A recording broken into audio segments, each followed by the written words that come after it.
Hello, everybody, and welcome to PlaidStallions Toy Adventures. I am Brian, your host, and this week it's going to be a little bit of this and a little bit of that.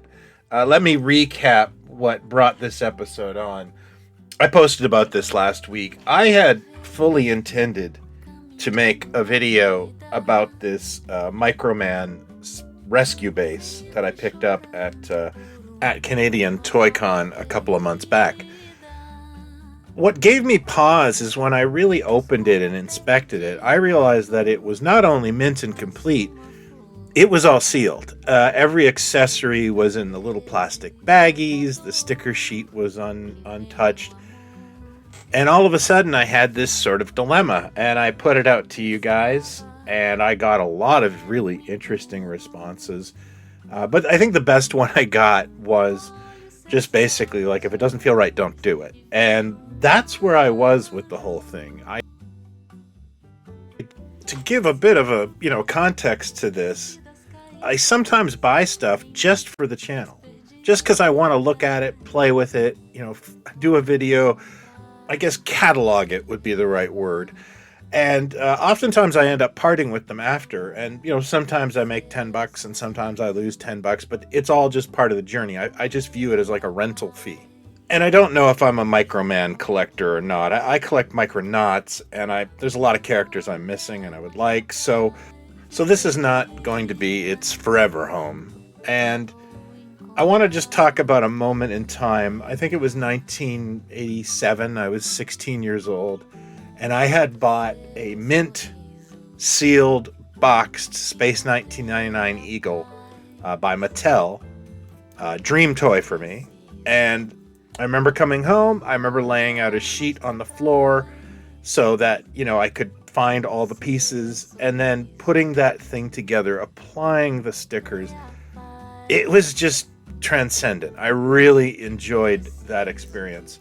So what I'm going to do with this rescue base is put it up on eBay, and whatever I get for it will go towards a toy that I'm 100% happy to assemble on this channel. And I'll pick a playset, and I might pick something out of left field. I'm really looking forward to the next step. I'll put the link to the eBay auction in the description if you're interested.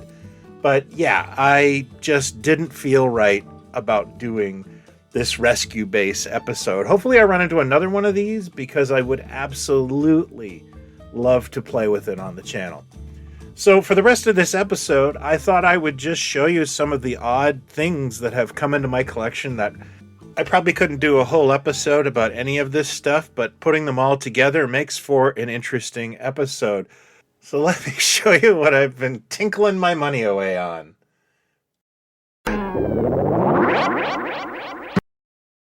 Thanks to my friend Rob Turner, I have another in my growing army of 8-inch Mego Knock Off ninjas in the form of this Largo Ninja. I've been after this guy forever.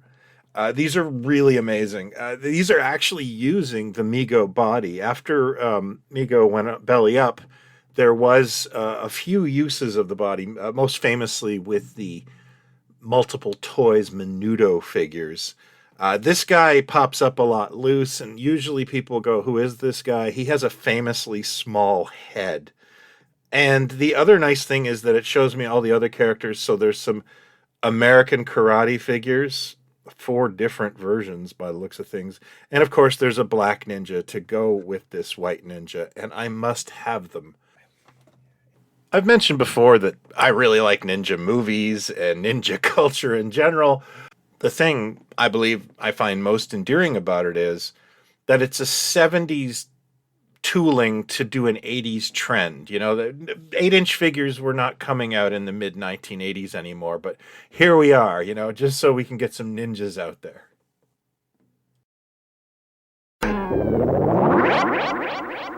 This next one is a bit of an oddity for me. I was checking out the Instagram feed of The Collector. It's someone I've known for a very long time, and, a local collector / dealer. And he had found some Canadian G.I. Joe items, and this one was in the lot. And It's just one of those moments where you look at something and it hits you and you don't even know why. So we went back and forth on working out a sale or a trade, and I kind of forgot about it. I think I flaked on replying. But then I ran into Jason at a toy show about 3 weeks ago, and seeing it in person and walking the room, talking to myself, probably, I just had to grab it. And I figured out the reasons for why I had to have this, rather unassuming piece of a jumpsuit and a camera. The first thing was, this is my era of G.I. Joe. This is what I remember, that orange and that logo and that art. I was the perfect age for this. The second thing is, I think I had this set because somewhere in my storeroom, I have this jumpsuit with a very crudely drawn on Adventure Team logo, like I had taken a magic marker and tried to copy it because I was really sad I lost the logo. And I've said it a lot, but the artwork on the Adventure Team packaging really inspired me as a kid. And honestly, it's one of the reasons I ever picked up a paintbrush and tried portrait art. I think that is, gangbusters. And the art on this is just amazing. I love that Joe.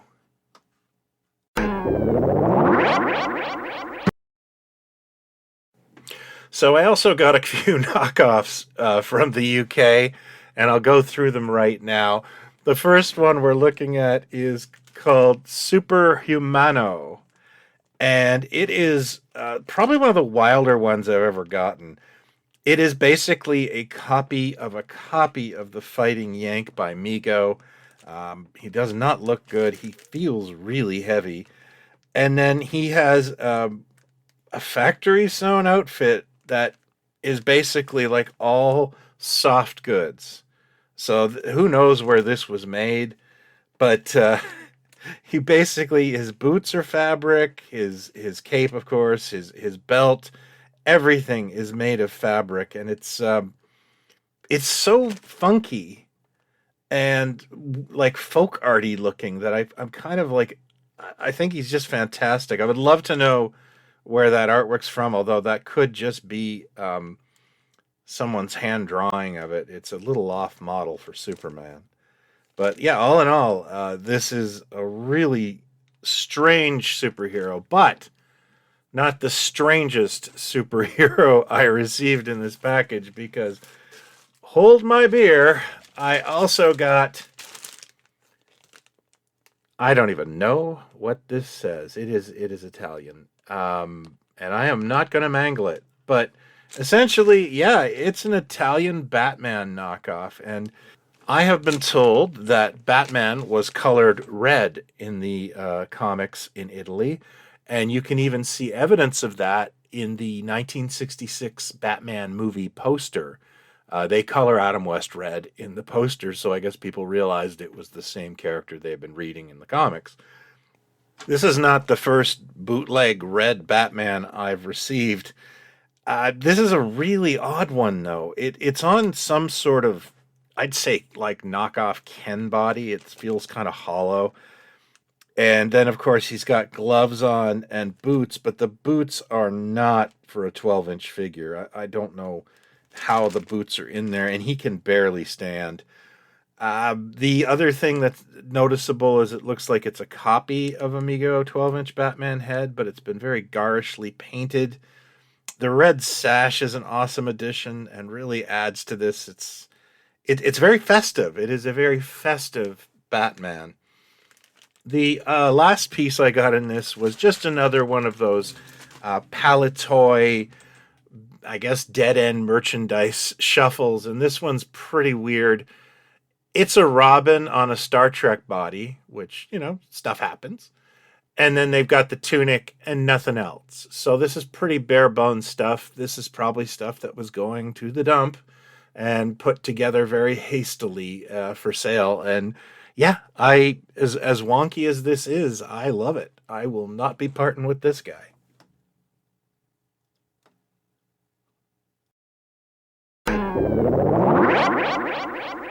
And lastly, I discovered a little shop on the Danforth in Toronto that I had not heard of called the Gargoyle. And it was just jam-packed full of comics, toys, collectibles. And there was a real interesting mix of stuff there. And it seemed like a lot of stuff I like Godzilla and Kung Fu movies and that sort of thing. So I picked up this wonderful Azrak Hamway Little Walker's Monster. This was not officially Godzilla. It was called Rex Dinosaur, but we all knew who he was supposed to be. The difference between the one on the right and the left is the originals actually have toes, whereas the many reproductions these guys got, I think they may still be available in stores, they tend to have just like rectangle feet with no toes. I collected these as a kid. They were sold through Canadian Tire. They were not the official AHI ones. Really happy memory. My mom knew that I liked monsters, so she brought me the ad and said, "Let's get all 3 of these." And so whenever I see them, I like to pick them up because they are really what it's all about.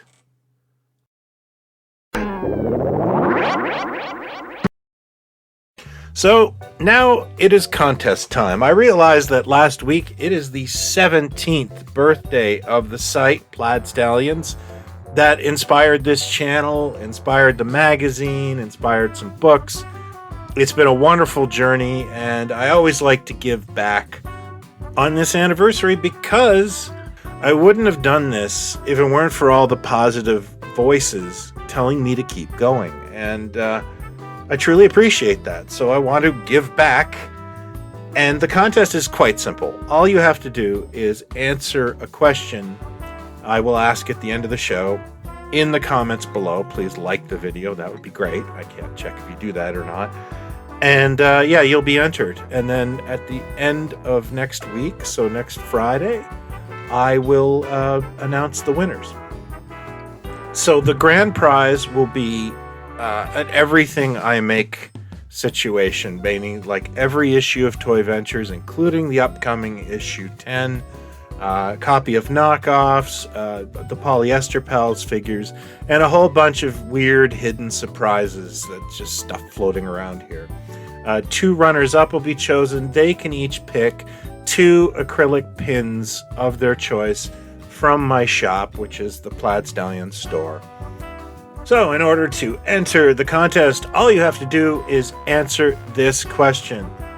What was your favorite birthday present ever? That's it. And then you are entered. Please, 1 entry per person, although I guess you can only have 1 birthday present ever. Thank you again for watching and putting up with this and, being so cool. I really appreciate it. I will be back in another few days with a podcast and some other fun stuff.